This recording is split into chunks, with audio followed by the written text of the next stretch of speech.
Come walk with me and I'll show you all my favorite places around the Eiffel Tower.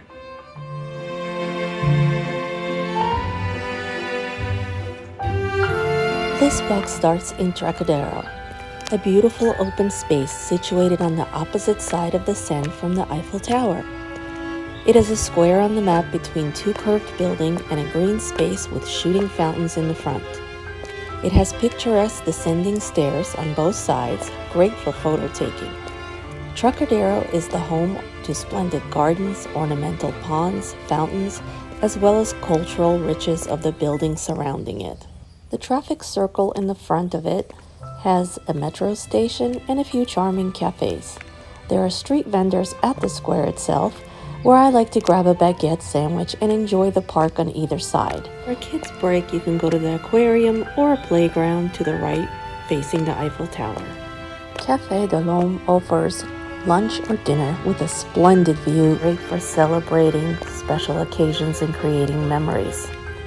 But for a more informal, just a cup of coffee kind of place, go to Café Lucy at the Museum of Mankind.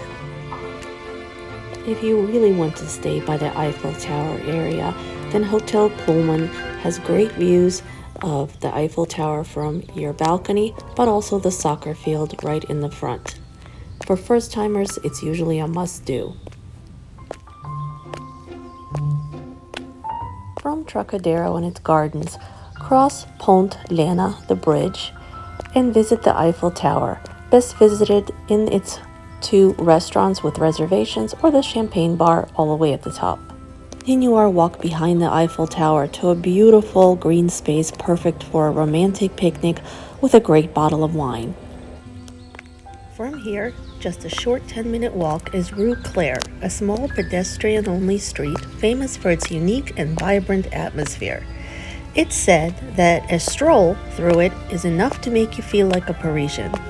The street is popular even with the locals to live and to shop, due to its excellent cafes and restaurants.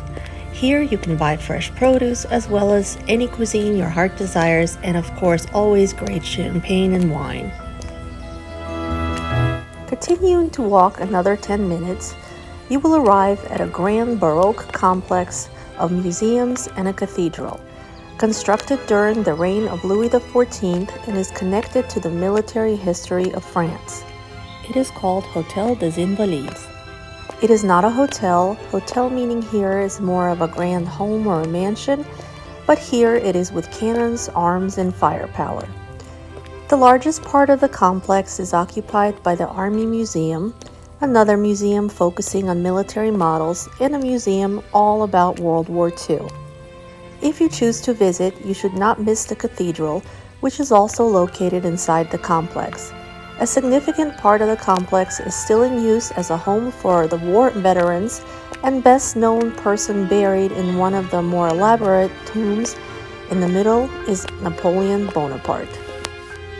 A very short walk from Hôtel des Invalides is one of my favorite museums and gardens, Musée Rodin, where you can visit the former workshop and home of the founder of modern sculpting, Auguste Rodin. There are more than 6,000 of Rodin's sculptures, including the Kiss, as well as his drawings and photographs. Be sure to explore the adjacent garden as well, as there are many artworks to be seen there. The area is divided into two parts, the spectacular Rose Garden, my favorite, and the Sculpture Garden.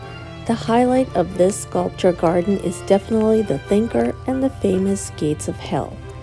There's a beautiful fountain pond, and behind it is a sandbox for the little ones, as well as a small cafe offering ice cream. We continue our walk, walking back to Hôtel des Invalides, and leaving it behind us as we walk upon a grand bridge. It's named after the Tsar Alexander III, who strengthened relations between France and Russia. Let the picture taking begin.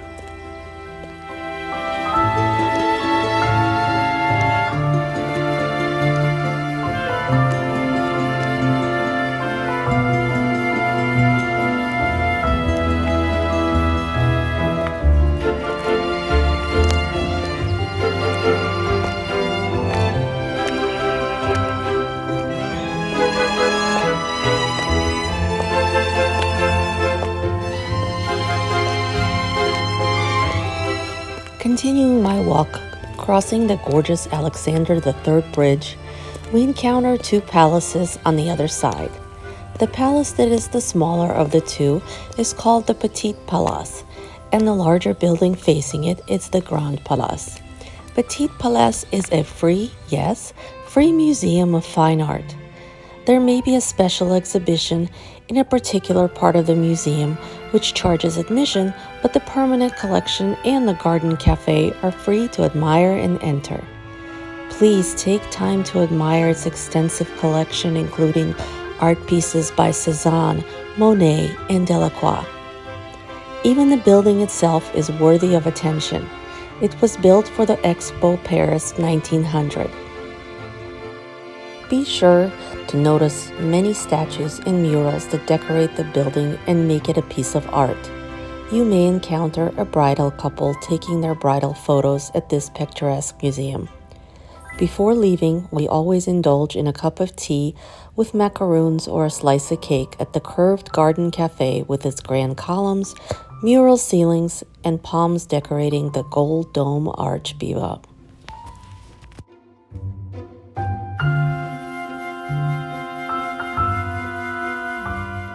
Facing the Petit Palais or Palace is the imposing Beaux des Arts building that was erected for the 1900 World Exposition Grand Palais or Palace.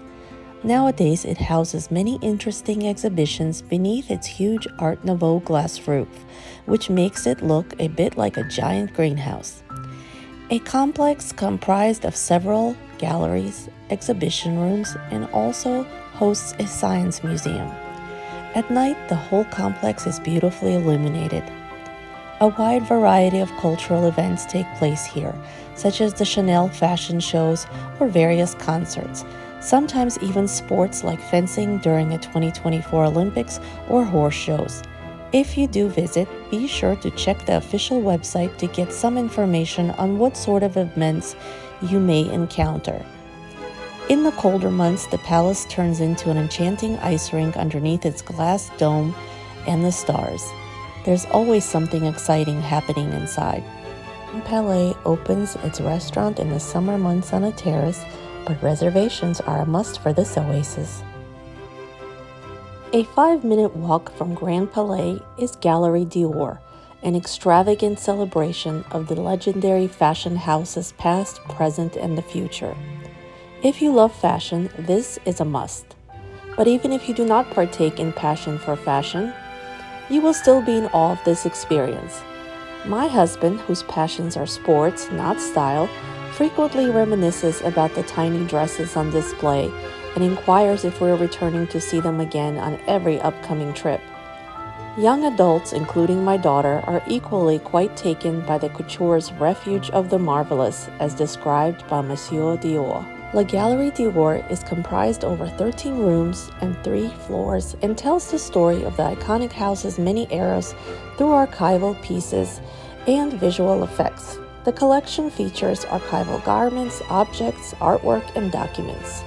But what makes the Galerie Dior so special is its impressive curation. Immersive rooms introduce guests to Christian Dior's beginning as the gallery owner and the debut of his New Look collection in 1947 to pieces designed by Dior's creators including Yves Saint Laurent and John Galliano, as well as other designers that followed. You'll also find contemporary work, audio-visual installations, and interactive elements, even one room where real live craftspeople from Dior's team demonstrate their expertise, from embroidery to tailoring to millinery.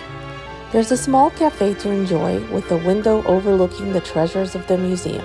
Reservations required, unless you do not mind standing in a long line and taking a chance of getting in. From the fabulous Galerie Dior, walk to the famous tree-lined Avenue Montaigne, which boasts numerous stores specializing in high fashion and jewelry. Named after the French philosopher Michel de Montaigne, this street has become a paradise for lovers of luxurious brands and prestigious Hôtel Plaza Athénée. It is said that the street houses the most expensive stores in Paris. The famous actress Marlene Dietrich lived and died at house number 12.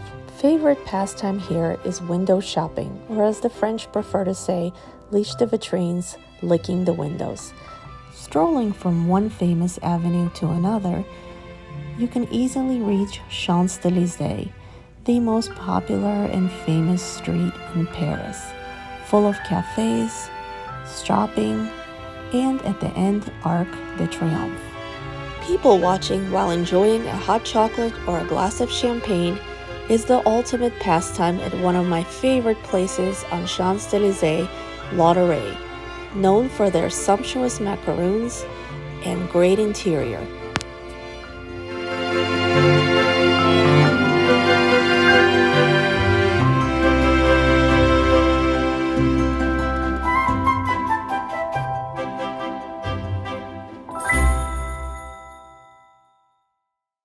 Arc de Triomphe is located at the end of Champs-Élysées. It is one of the most iconic sites in Paris. This neoclassical arch is dedicated to the soldiers who lost their lives during the French Revolution and Napoleonic Wars. Use the tunnel underneath the busy traffic circle to get to the arch. There will be a lot of stairs to the top of the terrace, which offers magnificent views. The elevators were closed and broken every one of my visits, therefore plan accordingly. This walk is about 4 miles long and takes about an hour and 40 minutes, 12 hours if you visit each and every place I mentioned. Please check official websites for opening times and tickets and use your own navigation to get from place to place.